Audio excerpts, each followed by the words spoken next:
this is how I've been running it, but all that's going to change. I'm going to get rid of all this. So that's a new sending unit for the Firebird.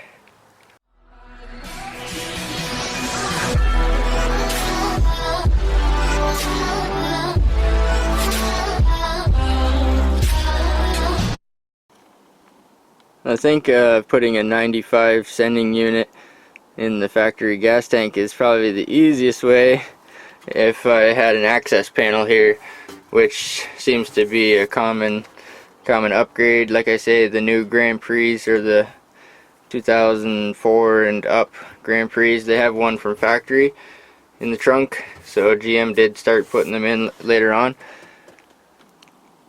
What if it was a pickup truck? What if it had a back window that just went straight down and this was open like a pickup truck, like an El Camino? El Camaro. Is that mine? Is that my milk bone?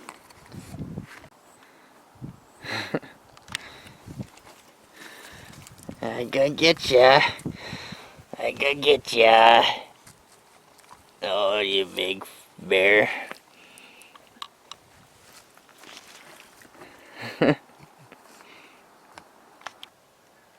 The headliner's been sagging, so I think I might just take the whole headliner and just pull it out. Got some braided. This feels so good. This is braided and it has a steel braid inside. It's 3/8 or AN-6 size. I got 10 feet of that. I decided this fuel system has to go, so I decided to put a modern, like a newer sending unit in the tank, and you can put the pump in the tank. So I'm going to put the pump in the tank. I'm going to run some of this braided stuff from the tank up here somewhere. Yeah. There we are in the trunk. And I made some marks where I think I want to be. And I started scoring the lines. I just scored them, so I didn't really plunge through yet. So I'm just taking my time, and I'm gonna make an access panel. So far so good. Got the fire extinguisher ready just in case. And earplugs. Me and the angle grinder, I call it the death wheel. The death wheel and I, we're not best friends. We're just business acquaintances, so sometimes we have to do business together, but we don't really see eye to eye. So I just took my time. It stirs up all this terrible aluminum oxide dust. You shouldn't breathe it in. Well, I had to take 2 stabs at it, but there she is. So I cut this top piece first, and it was, the sending unit was back here a little bit more. So I cut that piece first, and then I came back here and made 2 slices, and just I didn't go all the way through down here, but I scarred it all the way across. And I might just snap these right off.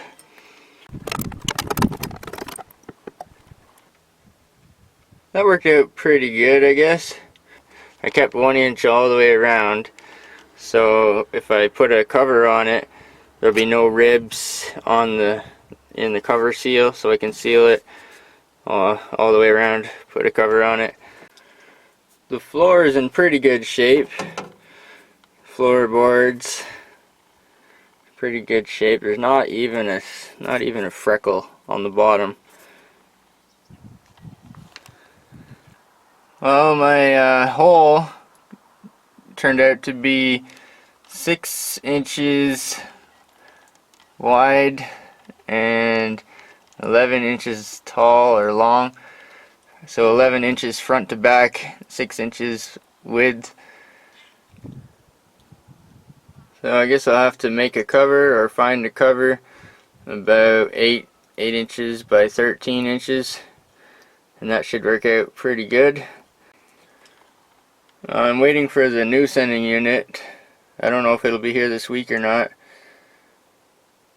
but it's still not here yet, so I'm just anxious to do something. I took the headliner out yesterday. It was all sagging and drooping, and I might repair it, or I might just leave it out for now. I gotta figure out how to mount these LEDs. Check out my hose. So the good thing about the shop vac, I'm using a shop vac, is wet dry vac, so you can, doesn't matter if your hole's wet or not, you can still suck it up with your hose.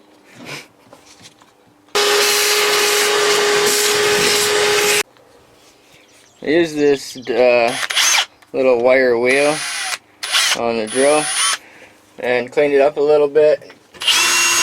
Just not the sending unit, because this is the old sending unit and it's coming out and there's a new one going in, but the ring around the sending unit, and if there's anything that needs to be cleaned up on the tank, because I'm going to spray it with some rust paint, and if there's any loose rust or anything, I'm just vacuuming it up and cleaning it up a little bit.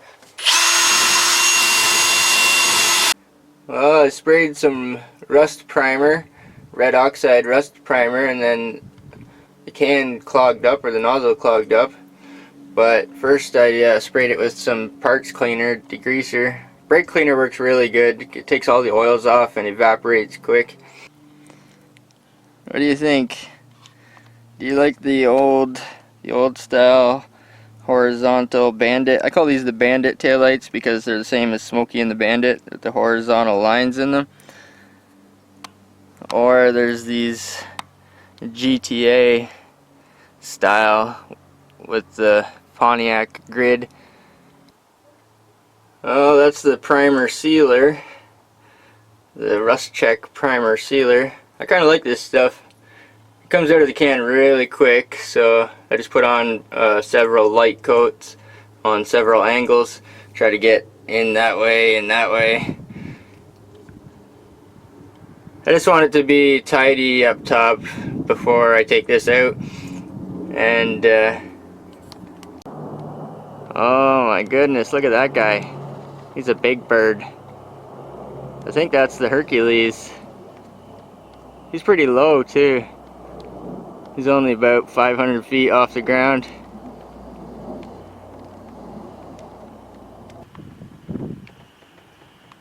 So I got this other power steering pump with the integral reservoir. So I got that one on there. I cleaned it and painted it before I put it on. So it looks pretty good. I got my fingerprints on it right there when the paint was still wet, but I can probably touch that up. And I found an alternator that's a little bit cleaner than the one I had before. Same thing, but it's a little bit cleaner. I might change the pulley here. This pulley's rusty and it doesn't really seem to sit, the belt doesn't really seem to sit the same as the other one. I don't know. So that's what she looks like now. Painted the bracket and all. I was just going to paint the pump, but yeah, I wasn't going to take the pump off the bracket and overspray and everything, so I just painted the whole bracket. It doesn't look too bad. And I used that wrinkle finish paint, so it looks bumpy just like all the castings. So far, every test run that I've done, I've used this inline pump from the junkyard, from like a 87 to 89 F-150.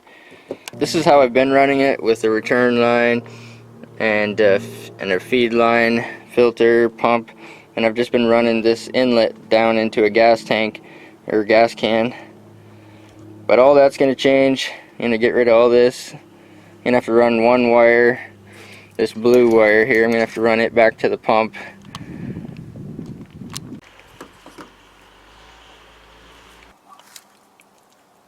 I found this aluminum checker plate. Oh, this is the other side, and this side is smooth. It's not checkered, so I made my lines on this side. Just measure tape and square and some markers. So I got 8 by 13 square, and I only have to make 2 cuts. I've never used a circular saw on aluminum this thick before. I have cut aluminum sheets like siding or whatever with it before, but this is a little bit thicker. This is like 1/8. So I'm gonna put on my glasses and my gloves.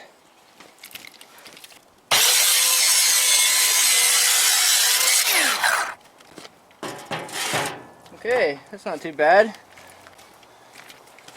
Aside from all the angry bee stings, instead of wood chips, you get angry aluminum chips.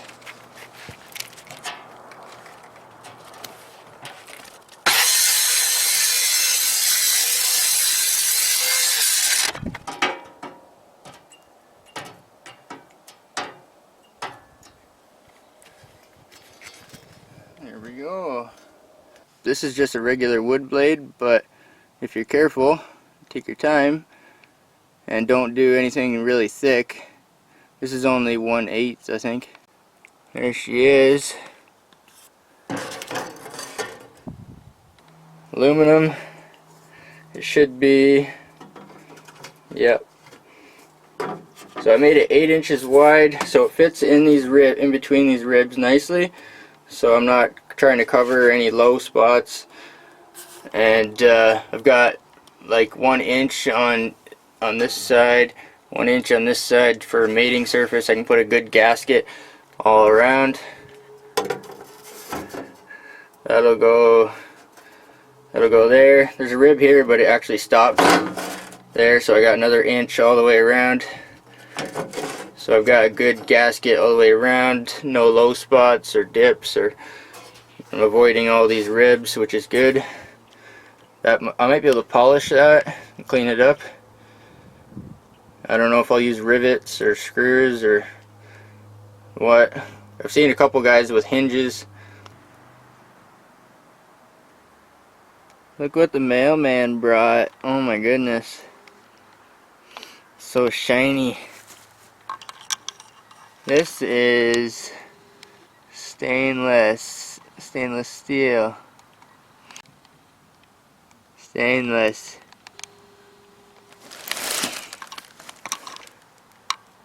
So that's a new sending unit for the Firebird. It was packaged really well, and it comes with a new locking ring, gasket, clamps. There's a connector hose, high pressure connector hose. Yeah, all kinds of good stuff. Comes with a new sock or a new boot filter for the bottom of the pump. I don't have the pump yet, but I'm not really sure. I was considering putting a used pump in because I do have one of those. Well, I'm cutting these lines, taking a set of cutters and just chopping them off, I guess. This is the old one, the old sending unit, so I'm not really too concerned about it. And the new one is going to have shorter lines as well. Or I'm going to have to shorten the lines on the new one so I can do the same thing, so I can get it in and out. And I'm going to be using a steel braided line.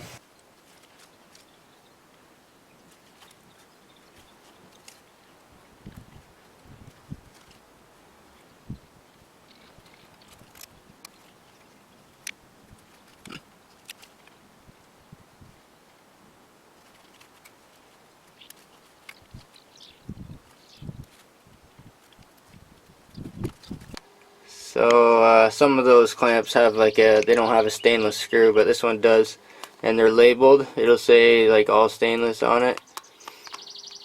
and you can tell because the screw is not rusty. So I've put these clamps on the pump, these for the connector hose, and I plugged it in. I actually tested it first and it makes noise. I don't know if it makes pressure or not, but and the top end is modified like this.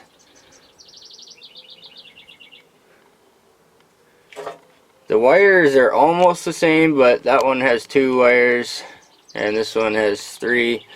That one points backwards and this one points forwards, but we'll make it work. There's a locking ring here and it just turns counterclockwise, and I turned it most of the way, then I vacuumed some of this out because I don't want to get any dirt or rust or anything down in the tank. So there's some tabs that stick up, and if you're careful, just tap on that one a couple times. I actually had to hit it pretty hard the first time just to get it loose. So I turned it most of the way before I turned the camera on. Now the locking ring is free there now. So the sending unit should come out. I guess I'm going to break the seal. I've sort of been holding this off because of the gas fumes and everything. Well, I learned some things doing this project. I learned that you could probably cut back another 1/2 inch that way, and that would give you a little more room to drop it in, especially at that top line, and that's your pressure line.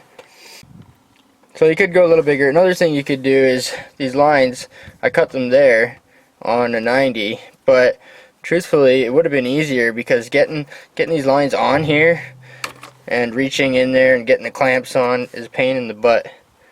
So I've seen guys cut them like here and get rid of the 90, and that makes more sense. So I could have cut them off here. It would have been a little easier to work at them, even about halfway back. Alright, I think I'm finally where I want to be,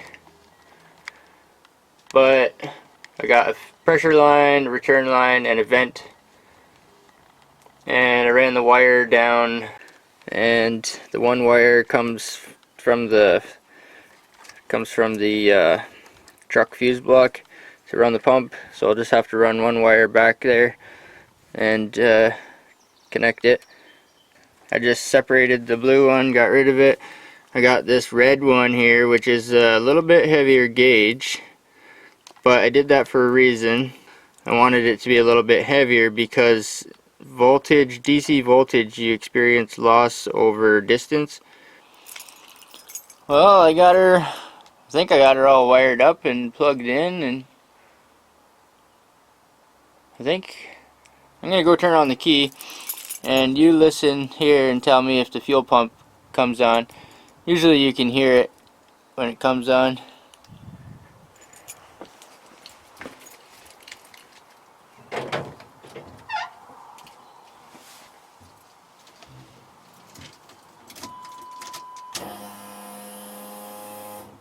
Hey, that sounds good.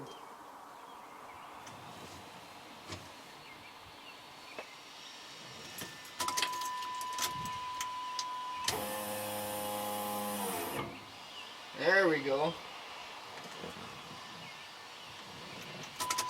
She's working. Turn on the key and the pump comes on.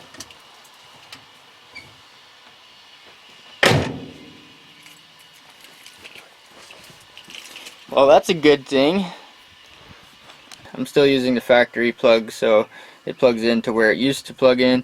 The only difference is the primary wire for the fuel pump. Alright, I managed to get my fuel line run all the way up to the front. So I've got braided line from the tank down to the floor, and then I got a stainless hard line that goes from all along the floor up here, and then I'm running another braided line up to here from the floor. So it's all stainless and braided from here all the way back now. So I'm going to put a fuel filter here, and then I'm going to go straight into the fuel rail. These here are the plastic fuel lines with the fittings from the 95 Firebird. Big surprise. So I was going to use these. They actually have the fittings that fit onto the fuel rail, but the the feed line, it had a kink in it. So here it is here, and what I did was I cut the line right where the kink was, and I just peeled the plastic off of it, and I got this. This is a fitting for the feed line that fits on the fuel rail, and it has this little barb fitting deal, flare barb fitting. So I think this should fit on the fuel rail, and that'll give me like a quick disconnect, and it'll also allow me to fit my hose on better rather than try to fit it on there again.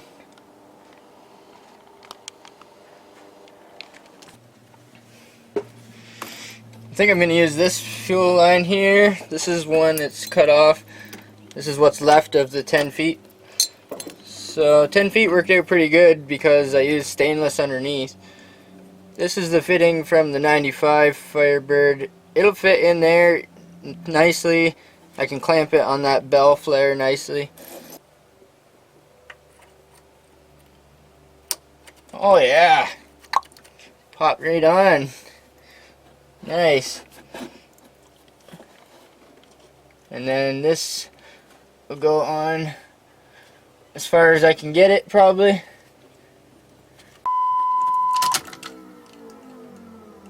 Oh yeah, you can hear the pressure building, so that's a good thing. I use these fittings from the 95 Firebird, and they're quick disconnect fittings.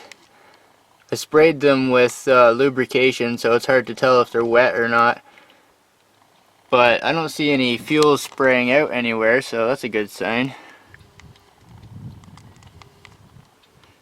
I'm just using plain old high pressure hose clamps.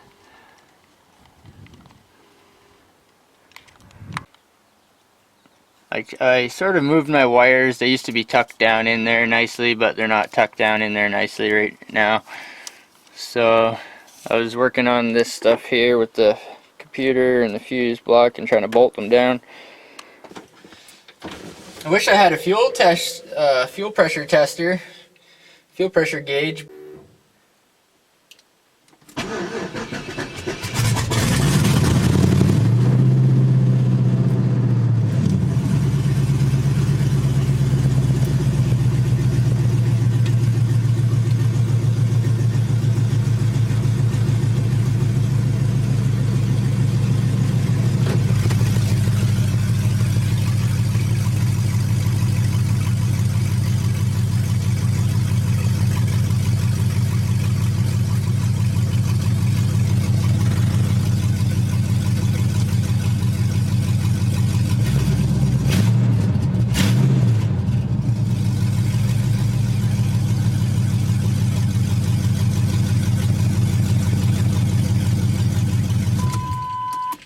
Sounds pretty good to me. I'm gonna go check for leaks and stuff.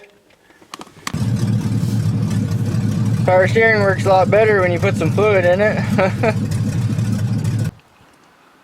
Oh, there's my factory style fuel filter. Inline fuel filter. Factory style quick disconnects. I just use regular hose clamps, more or less, the high pressure type. And yeah, everything's working good on the fuel, I think. The only thing I don't know is the fuel pressure, so make sure I got the right pump in there. I'll have to test the fuel pressure. I can do that on the fuel rail, on the Schrader valve on the other side. I got more room here now, more wiggle room here now, so I can tuck all of my wires back in. I think I've got a good idea here to tuck these back in the way I had them. I've got that aluminum cover there that I made, but I'm not sure if I'm going to use that aluminum cover, or I thought about using another type, a different type of cover, so just yeah, make your favorite type of cover and make sure it's sealed up good with a gasket or some silicone or something.